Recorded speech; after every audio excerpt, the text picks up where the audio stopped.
What's going on, everyone? Welcome back to the channel. If you're new to the channel, my name is AkeemHaynes. I'm a two-time Olympian, Olympic bronze medalist, author, motivational speaker, and sports commentator. On my channel, we talk boxing, MMA, track and field, and of course, motivation and encouraging content. If this is something that you enjoy, then I hope that you subscribe to the channel. Now, let's get into the video. Paro versus Brock Jarvis. What do we think about this fight? Let's get into it. Both are well known in Australia, but maybe around the rest of the world, not so much. Now, this does not mean that they aren't good fighters. It just does mean they're not in the public eye from a worldly standpoint. But this is a great opportunity for them to be seen more. Let's get into it. Paro, 22 wins, 13 by way of knockout. Paro, the southpaw, does a lot of good things, and he does them well.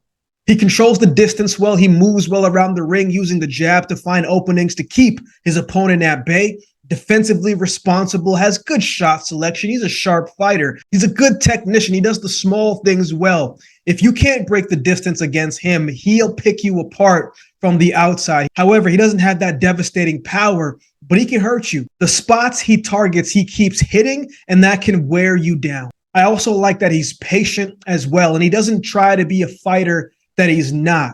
He's smart, and he plays to his strength. He's not a brawler. If he tries to get into a slugfest with Jarvis, I don't like that for him, right? He's a smart boxer, and I don't think he goes in like that. I also think the deeper that the fight goes, I think the better he'll be, even though it's only a 10-round fight. But it'll be interesting to see how the first couple rounds go. What does the tempo look like? What is the pace looking like? 10 rounds goes by pretty quickly. So those early rounds, I think, are going to be pretty important as the fight goes on. But let's go back to his fight against Yomar Alamo, right, where he got the split decision. But I want to ask you this, right? Who do you think won that fight? Who do you think won that fight? I want to know. Let me know in the comments section, because there were some close rounds, absolutely.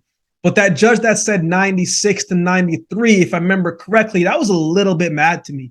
Right? I thought Alamo won that fight personally, but it was a resilient win for Paro, and he showed that he can get back up in the face of adversity on the big stage and come back, dial in, lock in, and fight his way back to get the job done. So he isn't a stranger to adversity. However, it did show a little vulnerable side of him as well.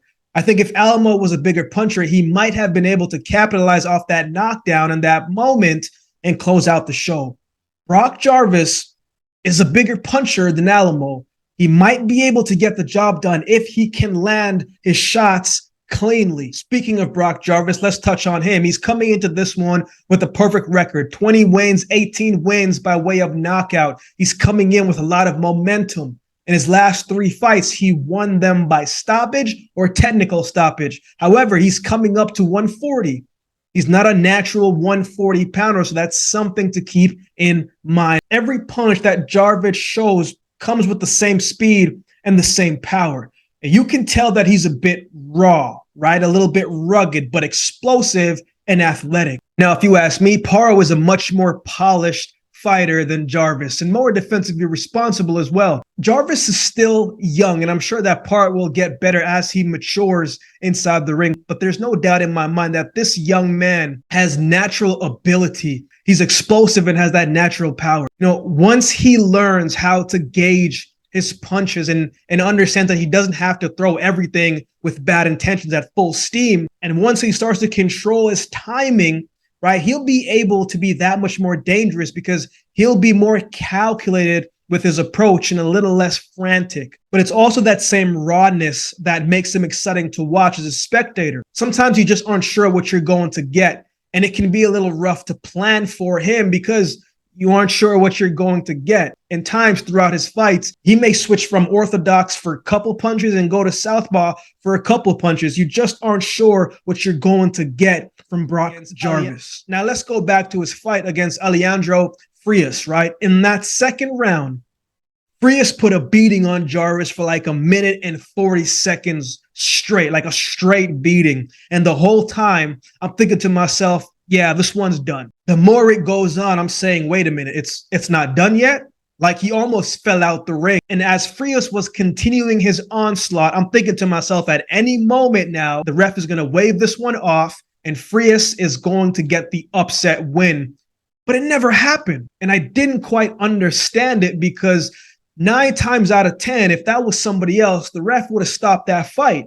Then you go into that 5th round and Jarvis got the stoppage, but it looked like it was a very early stoppage. It looked like Frias was in trouble, yes, but not really in danger. I felt like he would have been able to get out of that one, tie him up, or start throwing his own punches and get Jarvis off him for a little bit. So that was a little bit strange to me how that one unfolded. But nonetheless, what did you think about that one? Very strange, but Jarvis got the win. Here we are. So who wins this one? Here's what it is for me, right? Jarvis does not fight controlled. He relies on his talent and power more than strategy and skill. And you can get away with that for a certain period of time. But when you get into fights against the top ranked guys and elite guys, it requires a lot more. And I think at this stage in their careers, Liam Paro does a bit more as a whole. As long as he fights from the outside and doesn't start banging on the inside, he'll win on points.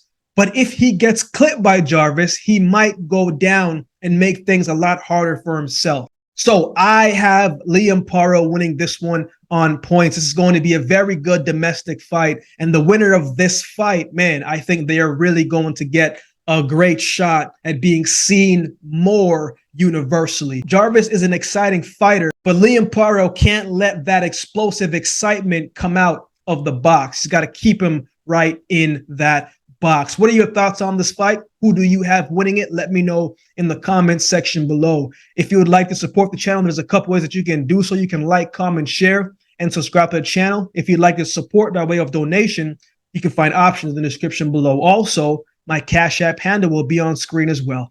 Any amount goes towards the growth of this channel and will be greatly, greatly appreciated. If you'd like to follow me on social media, you can find my social media handles on screen. So with all that being said, if you've been watching the video this time, do me a favor and subscribe to the channel, and we'll definitely see you next time.